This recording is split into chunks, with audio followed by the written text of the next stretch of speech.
Good morning friends. So welcome to the prelims booster session.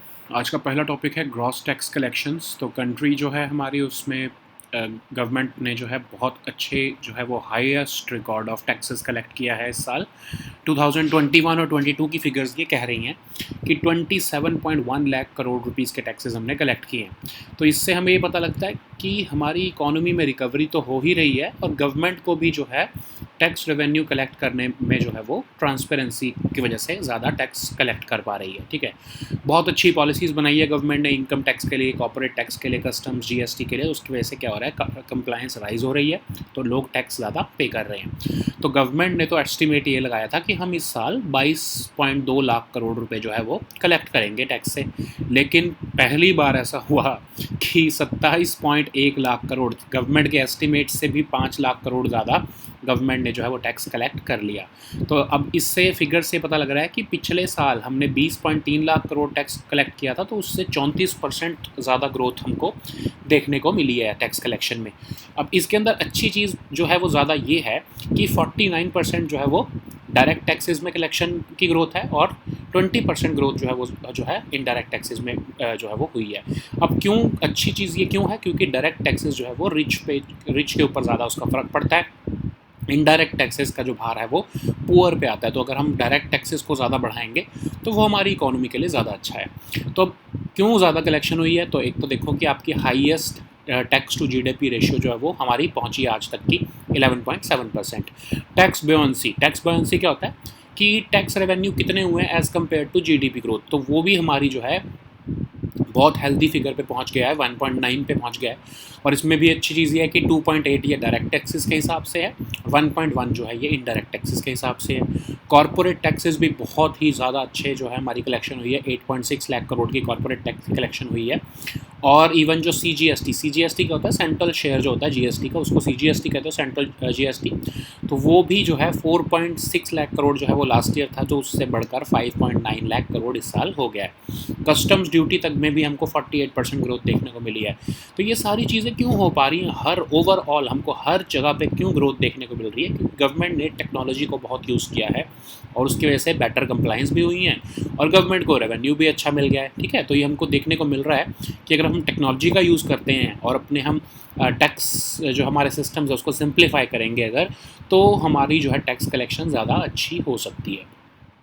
Next topic हमारा है foreign contribution regulation act. तो supreme court of India ने 2020 की जो amendments FCRA के उसको अपहोल्ड करते हुए बोला है कि ये अमेंडमेंट्स बहुत ज़रूरी हैं, क्योंकि हमारे बहुत से ऐसे एनजीओज़ हैं जो वो फंड्स तो रिसीव करते हैं, लेकिन जिस चीज़ के लिए वो फ़ंड रिसीव कर रहे हैं, जिस पर्पज़ के लिए वो फ़ंड रिसीव कर रहे हैं, और वहाँ पर वो यूटिलाइज़ नहीं करते, उसको जो है वो एक तरह से ट्रांसफ़र कर देते हैं या फिर उसको जो है शिफ्ट करते हैं किसी और पर्पज़ के लिए। ठीक है, तो अब उन्होंने बोला है कि हमको ऐसे बहुत से केसेस देखने को मिल रहे हैं, सुप्रीम कोर्ट ने बोला है कि जिसमें लेयर्ड ट्रेल ऑफ मनी जो है वो ये एनजीओज़ क्रिएट करते हैं ताकि पता ना लग पाए कि असल में पैसा किसके पास गया है। तो इसीलिए जो है ये जो 2020 की अमेंडमेंट्स हैं वो इम्पॉर्टेंट है ताकि हमें पता लग सके कि पैसा जा कहाँ रहा है। तो अब आप देखो, कोर्ट ने ये भी नोटिस किया कि साल 2010 से लेकर साल 2019 के बीच में डबल अमाउंट ऑफ पैसा जो है वो फॉरेन कंट्रीब्यूशन एनजीओज़ के पास आया है। और इसमें से बहुत से ऐसे रजिस्टर्ड एनजीओज़ हैं जिन्होंने इवन जो बेसिक रिक्वायरमेंट्स होती हैं वो भी फॉलो नहीं की हैं। तो हम देखते हैं एफसीआरए है क्या। तो एफसीआरए ऑफ कोर्स 1976 में बनाया एक लॉ है ताकि हम फॉरेन कंट्रीब्यूशन को रेगुलेट कर सकें और हम उसको जो है वो देख सकें कि कहाँ पर उसका जो है वो यूज़ हो रहा है। अब उसको किसी ऐसी एक्टिविटी में तो नहीं यूज़ किया जा रहा है एनजीओज़ द्वारा कि जिससे हमारी नेशनल इंटरेस्ट को खतरा हो या हमारे security, sovereignty, integrity, public order law इसको खतरा हो। तो इसके लिए जो है एफसीआरए को बनाया गया था। तो 2020 में अमेंडमेंट्स की गई थी। हमने डिस्कस किए कई बार ये कि डायरेक्टर्स जो है अभी तक सिर्फ जो है उनको परमिशन चाहिए होती थी फॉरेन फंड्स रिसीव करने के लिए, लेकिन अब हर एनजीओ के हर मेंबर को, अगर वो कोई भी है, उसको एफिडेविट लिखना पड़ेगा, उसको ओथ भी लेनी पड़ेगी कि हाँ अगर मैं फ़ंड्स ले रहा हूँ तो मुझे जो है मैं कभी किसी सेडिशन या फिर वायलेंट मीन्स के किसी भी एक्टिविटी में पार्टिसिपेट मैंने नहीं किया और ना ही मैं कभी करने वाला हूँ। और इनको ऑफिस बेयरर्स को की फंक्शनरीज़ को ये भी जो है वो एफिडेविट देना पड़ेगा और ये भी सर्टिफाई करवाना पड़ेगा कि हम कभी भी जो है रिलीजियस कन्वर्जन में जो है वो इन्वॉल्व नहीं थे। थे। फिर 2020 की अमेंडमेंट के हिसाब से आधार कार्ड भी जो है वो आधार भी मैंडेटरी कर दिया गया है ऑफिस बेयरर्स, डायरेक्टर्स और अदर की फंक्शनरीज़ के लिए, ताकि जो है जो कि लोग फॉरेन फंडिंग ले सकते हैं उन सबको अब आधार देना पड़ेगा। पब्लिक सर्वेंट और कॉरपोरेशन ओन्ड और कंट्रोल्ड बाय गवर्नमेंट की जो है डेफिनेशन बताई गई है, और उसमें बताया गया कि ये लोग फॉरेन फंडिंग नहीं ले सकते। और जो भी एनजीओ टोटल फंडिंग लेते हैं, समझ लो उनके पास 1 लाख की फंडिंग आई, तो उसमें से वो सिर्फ 20,000 मैक्सिमम 20,000 जो है अपने एक्सपेंसेस के लिए यूज़ कर सकते हैं, एडमिनिस्ट्रेटिव एक्सपेंसेस के लिए। उससे उसका बाकी का जो 80% है, मतलब 80,000 रुपये है, वो उनको उसी पर्पज़ में लगाना पड़ेगा जिसके लिए पैसा आया है। ठीक है, तो इससे पहले क्या होता था कि 50% जो है वो यूज़ कर सकते होते थे, तो वो 50% तो उतना खर्चा होता भी नहीं है, तो उसमें से 10-20% अपना खर्चा करके बाकी जो पैसा है वो इधर से उधर अपना एक्टिविटीज़ में लगाते थे कुछ एनजीओज़, तो इसीलिए गवर्नमेंट ने इसको कम करके 20% कर दिया है। नेक्स्ट टॉपिक हमारा है अटल इनोवेशन मिशन। तो यूनियन कैबिनेट ने अटल इनोवेशन मिशन को 2023 तक जो है वो एक्सटेंड कर दिया है। तो आपको पता है कि इनोवेशन और कल्चर और एंटरप्रेन्योरियल इकोसिस्टम बनाने के लिए अटल इनोवेशन को इंट्रोड्यूस किया गया था, और इसको फाइनेंस मिनिस्टर ऑफ इंडिया ने इंट्रोड्यूस किया था हमारे 2015 की बजट स्पीच में। तो इसके अंदर अब हम जो अब एक्सटेंशन मिली है, तो इसके अंदर हम 10,000 अटल टिंकरिंग लैब्स कंट्री में कंप्लीट करना चाहते हैं, 101 अटल इंक्यूबेशन सेंटर्स बनाना चाहते हैं, 50 अटल कम्युनिटीज़ इनोवेशन सेंटर्स, और 200 स्टार्टअप्स को हम अटल न्यू इंडिया चैलेंजेस के थ्रू जो है हम सपोर्ट करना चाहते हैं। 2,000 करोड़ के लगभग का हमारा एक्सपेंडिचर बढ़ेगा इसमें, और नीति आयोग जो है इसको मिशन को चलाएगा।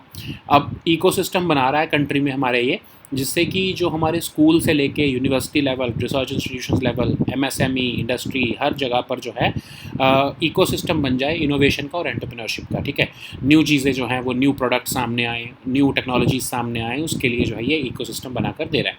तो अटल इनोवेशन मिशन जो है, इसके अंदर अटल टिंकरिंग लैब्स क्या होती हैं, ये एक वर्क स्पेसिस होते हैं जहाँ पर state of the art technologies provide की जाती हैं, like 3D printers, robotics, sensory technology kits etcetera, ताकि जो आपके स्टूडेंट्स हैं, या खासकर जैसे स्कूल स्टूडेंट्स या यूनिवर्सिटी स्टूडेंट्स जो हैं या रिसर्चर्स हैं, उनको एक ऐसा इकोसिस्टम मिल जाए जहाँ पर वो अपनी रिसर्च कर सकें और वो न्यू इनोवेटिव चीज़ें जो है वो प्रोडक्ट्स बना सकें।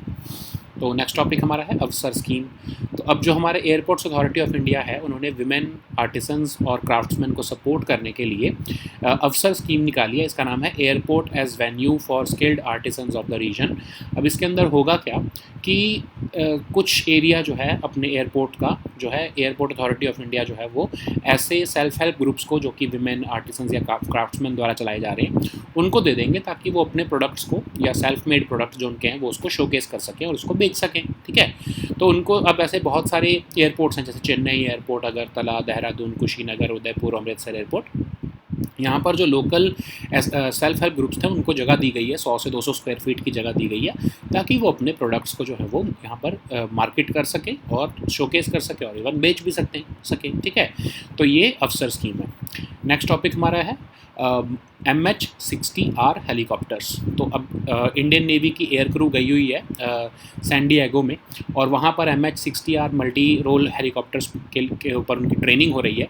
तो इंडिया ने 2020 में, जब US president Donald Trump India में आए थे, तो $2.2 बिलियन की डील साइन की थी। लॉकहीड मार्टिन जो है वो MH-60R हेलीकॉप्टर्स बनाकर इंडिया को देने वाला था। ठीक है, तो अब जो है कुछ तो आ गए हैं, ठीक है, और उसमें ट्रेनिंग भी चल रही है, और उसके बाकी जो 3 हैं उसकी भी जो है वो वहाँ पर ट्रेनिंग चल रही है सैन डिएगो में। और जो है 2025 तक टोटल सारे जितने भी हमने ऑर्डर किए थे वो सारे हमको मिल जाएंगे। और MH-60Rs हैं क्या, तो अभी हमारे जो सी किंग हेलीकॉप्टर्स थे 42-42A, उनकी रिप्लेसमेंट है, क्योंकि उनको हम 1990s में ही डीकमीशन कर चुके हैं। तो अब ये फ्रंटलाइन शिप्स और एयरक्राफ्ट कैरियर्स पर जो है ये फंक्शन करेंगे। हमारे को anti submarine warfare, anti ship strike, specialised marine operations, search and rescue operations, इन सब में ये हेल्प करने वाले हैं। ठीक है, सो नेक्स्ट टॉपिक हमारा है पिनाका रॉकेट सिस्टम्स। तो Pinaka MK-1 enhanced rocket system और पिनाका एरिया डिनायल म्यूनिशन जो है रॉकेट सिस्टम्स को टेस्ट किया गया पोखरण फायरिंग रेंजेस के पास DRDO द्वारा। अब इसमें होगा क्या है कि 24 EPRS रॉकेट्स को टेस्ट किया गया अलग अलग फेजेस, अलग अलग रेंजेस से। और अब EPRS जो है उसकी टेक्नोलॉजी जो है उसको टेस्ट तो कर लिया गया है, और अब उसको जो है इंडस्ट्री पार्टनर्स को जो है वो शेयर किया जाएगा ताकि वो इसको जो है प्रोडक्शन शुरू कर सकें।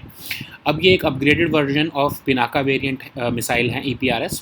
तो एक पिनाका मिसाइल सिस्टम क्या है, जो एक indigenous multi barrel rocket launch system है, DRDO ने इंडियन आर्मी के लिए इसको बनाया है। तो DRDO की कुछ लैब्स हैं पुणे बेस्ड, उन्होंने और जो है Messrs economic explosives limited Nagpur ने मिलकर इसको बनाया है। इसमें एडवांस नेविगेशन और कंट्रोल सिस्टम लगा हुआ है। इंडिया का जो IRNSS है वो ही जो है इसको गाइड करता है। तो इसका नेविगेशन कंट्रोल और जो गाइडेंस सिस्टम है उसी से इसको जो है वो इंटीग्रेट किया गया ताकि ये एक्यूरेटली और जो है वो वार कर सके। ठीक है। सो नेक्स्ट टॉपिक हमारा है माइक्रोबॉट्स फॉर ड्रग डिलीवरी। तो अब जो एक रीसेंट रिसर्च चल रही है MPI IS और मैक्स प्लैंक इंस्टीट्यूट द्वारा, ताकि क्या हम माइक्रोबॉट्स का यूज़ कर सकते हैं ड्रग डिलीवरी के लिए। तो अब इन माइक्रोबॉट्स के अंदर क्या होगा कि कुछ ऐसी जिनको हम फोटो कैटालिटिक कह सकते हैं, तो कार्बन नाइट्राइड के माइक्रो पार्टिकल्स लगाए जाएंगे। ये बिल्कुल सोलर सेल की तरह काम करेंगे। जब इनको लाइट दिखेगी, जहाँ पर लाइट मूव होगी उसके साथ साथ ये मूव होंगे, और ये जहाँ पर आपका इंटेंडेड टारगेट है, समझ लो हमने किसी मसल में जो है कुछ ड्रग की डिलीवरी देनी है, तो उसके आप लाइट के थ्रू इनको आप मूव करके उस मसल तक पहुँचा पाओगे और ये टारगेटेड वहाँ पर जो है वो दवाई या ड्रग जिसको आप कह सकते हो वहाँ उसकी डिलीवरी करेंगे। ठीक है। तो ये माइक्रोबॉट्स हमारे बहुत हेल्प कर सकते हैं आने वाले फ्यूचर में, हमारे जो है मेडिकल सेक्टर को रेवोल्यूशनाइज कर सकते हैं। तो हम डायरेक्टली उस एरिया में ड्रग जो हमको पहुंचा पाएंगे इन माइक्रोबॉट से, इंस्टेड ऑफ जो है वो हमको कैप्सूल्स में या फिर जो है टैबलेट्स के फॉर्म में ड्रग अगर लेना हो, जो कि पूरी बॉडी में फैलने में टाइम लगता है, इससे बेटर जो है माइक्रोबॉट्स उसी पर्टिकुलर एरिया में ड्रग पहुंचा सकेंगे। ठीक है। सो फोटोकिनेटिक क्या होता है? फोटोकिनेटिक होता है मतलब जो आपके लाइट के ही को ही फॉलो करता है। लाइट के जो है सोलर, जैसे सोलर सेल में होता है आपका कि जो है लाइट को जो है इलेक्ट्रॉन्स और होल्स में कन्वर्ट कर लिया जाता है, और जो है सराउंडिंग लिक्विड जो है वो उसको चार्ज करता है, और सराउंडिंग लिक्विड जो है उसी चार्ज के हिसाब से जो है वो अपनी डायरेक्शंस को फॉलो करता है।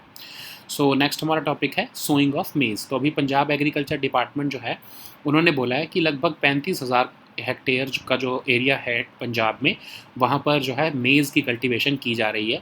तो जनरली जो वैसे जो है जनवरी एंड या फिर फरवरी 15 तक जो है वो आइडियल टाइम होता है मेज़ की जो है वो कल्टीवेशन करने का। लेकिन इस एरिया में जो है आप देखोगे कि फरवरी क्या इवन अर्ली मार्च तक जो है कल्टीवेशन मेज़ की चलती है। तो अब वैसे तो बहुत अच्छा है, क्योंकि पंजाब में जो है कहा जा रहा है कि डाइवर्सिफिकेशन होनी चाहिए, water guzzling crop like paddy जो है उसकी अब खेती बंद होनी चाहिए यहाँ पर, उसका ऑल्टरनेटिव अगर कोई ढूंढा जाए तो बहुत अच्छा है। लेकिन प्रॉब्लम ये है कि जब आप उसकी कल्टीवेशन उस टाइम पर कर रहे हो, तो मतलब मार्च से जून के पीरियड में जो है उस आप क्रॉप को उगा रहे हो, समर का सीज़न है, उस टाइम पर टेम्परेचर बहुत हाई है स्टेट में, वाटर इवेपोरेट हो जाएगा बहुत जल्दी क्योंकि सनशाइन भी ज़्यादा है, लंबे टाइम तक सनशाइन रहेगी, तो बार बार पानी देने की ज़रूरत पड़ेगी। तो उससे तो फिर प्रॉब्लम वहीं आ गई, पहले ही पानी की दिक्कत ही तो है वहाँ पर। ठीक है। तो इसलिए अगर जब तक हम ड्रिप इरीगेशन पंजाब में नहीं ले आते हैं, तब तक हमको मेज़ क्रॉप को उगाना जो है वो सेंसिबल डिसीजन नहीं होगा। तो उसका अल्टरनेटिव बताया गया है, उसमें एक्सपर्ट्स ने बोला है कि आप समर मूंग उगा लो उसकी जगह पर, या फिर सनफ्लावर क्रॉप्स को उगा लो, जो कि इंडिया वैसे भी हमको इंपोर्ट करना पड़ता है।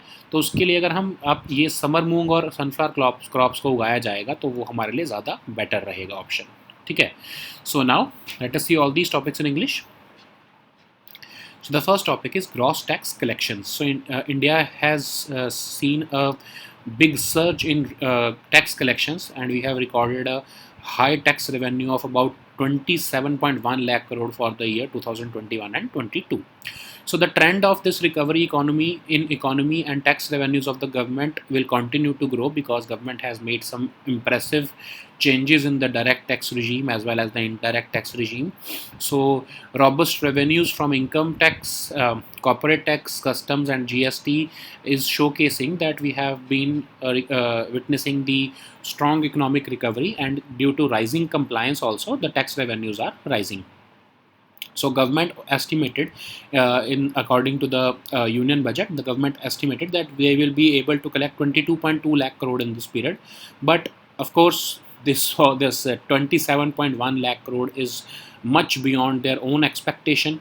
So it is almost about 5 lakh crore more than their budget estimate.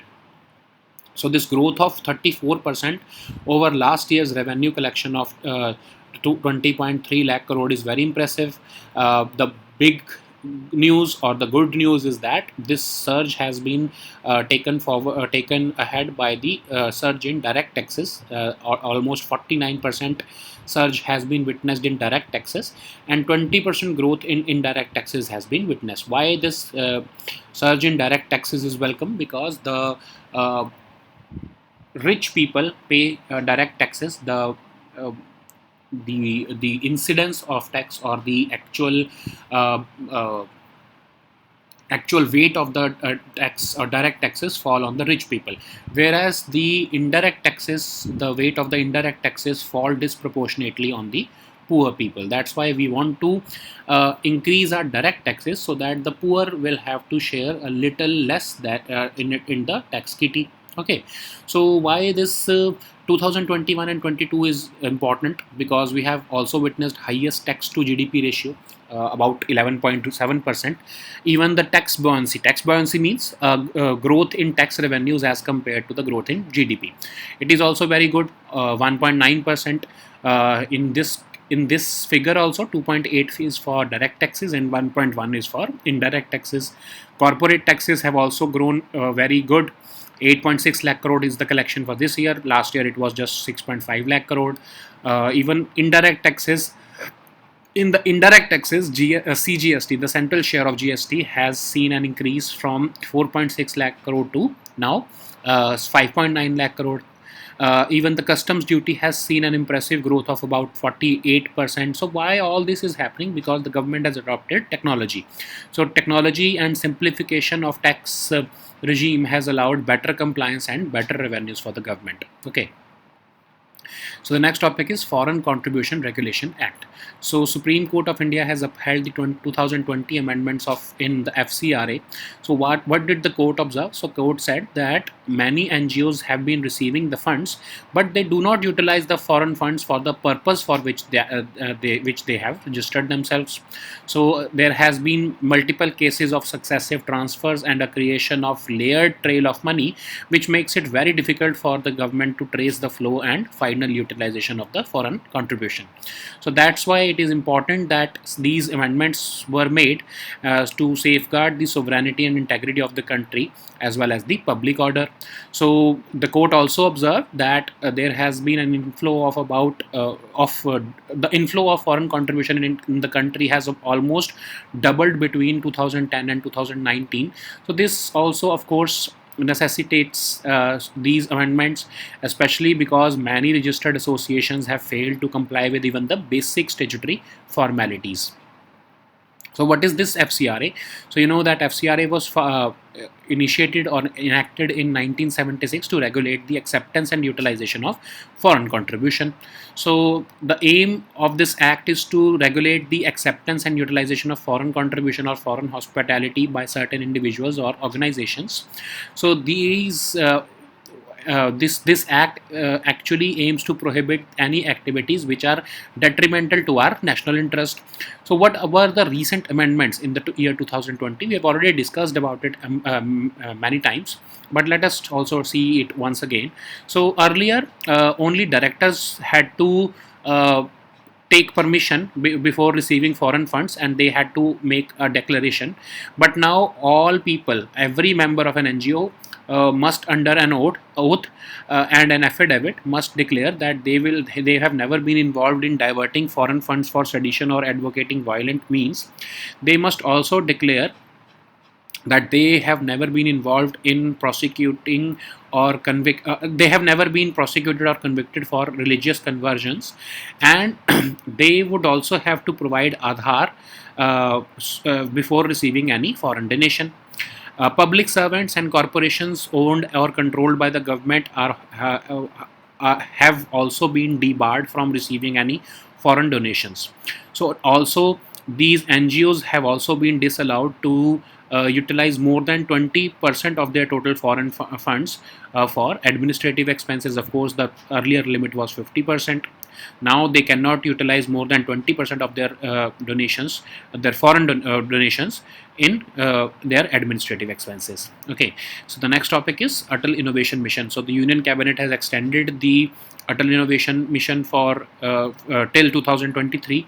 So of course the mission aims to target to create an innovation culture and entrepreneurial ecosystem in the country. So now the total targets which are being looked at through the Atal Innovation Mission are establishment of 10,000 Atal Tinkering Labs in the country, establishment of 101 Atal Incubation Centers, 50 Atal Community Innovation Centers, and support to be provided to almost 200 startups through the Atal New India Challenges. Okay, so almost 2,000 crore plus expenditure will be incurred by the government during the process of establishment and supporting the beneficiaries. So of course this mission was set up under the Niti Aayog and it was of course announced during the budget speech of finance minister in 2015, and it aims to create an ecosystem of innovation and entrepreneurship across the country by intervening at school, university, research institutions, MSME and industry levels.